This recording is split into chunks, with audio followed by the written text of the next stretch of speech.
Para sa bawat Pilipino, alam ko na buo ang galit ninyo sa akin ngayon. Nauunawaan ko rin kung bakit, lalo na at malaki ang halagang nakataya. Pero bago kayo humusga, hayaan ninyong ipaliwanag ko ang buong katotohanan. Matagal akong hindi nagsalita dahil may direktang utos sa akin. Huwag nang bumalik ng Pilipinas at manahimik na lamang. Umalis ako noong July 19, 2025 para sa aking medical check-up. Nakaplanong bumalik pagkatapos ng SONA ni Pangulo. Pero habang papauwi na ako, tinawagan ako ni dating Speaker Martin Romualdez at sinabihan, "Stay out of the country. You will be well taken care of as instructed by the President." Noon naniniwala pa ako sa kanila, kaya't hindi ako bumalik. Tumikom ang aking bibig, sumunod ako, pero ang hindi ko alam, ang ibig pala nilang sabihin sa aalagaan ka namin ay gagamitin ako bilang panakipbutas sa kanilang kampanya laban sa korupsyon. Ginawa nila akong poster boy ng kanilang sariling kasinungalingan.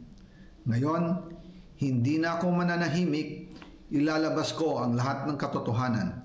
May resibo, may ebidensya, at may pangalan. Lang ang brown leather bag. Kaya naniwala ako na utos talaga ito ng Pangulo.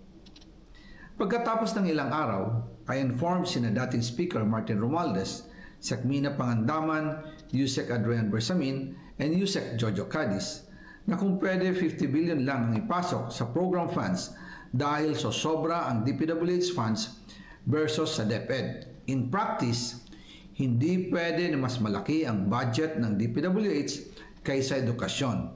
And yung balance na 50 billion, ilagay na lang sa unprogrammed funds for the 2025 budget. Dahil Office of the President din ang nagre-release ng lahat ng unprogrammed funds. Pagkatapos ng isang araw, tinawagan ako ni Sekmina at sinabi ang mensahe ng Pangulo. Ipasok ninyo yan dahil pinangako na sa akin ni Speaker Martin yan. At hindi na pwedeng baguhin. Kumbaga, ang utos ng hari hindi pwedeng mabali. Again, I informed the Speaker and asked clearance about the instructions ng Pangulo.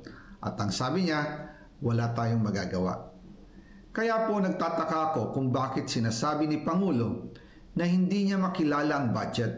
Samantalang lahat na binawas at dinagdag sa mga ahensya ng gobyerno ay humihingi ng approval sa kanya si Sekmina Pangandaman.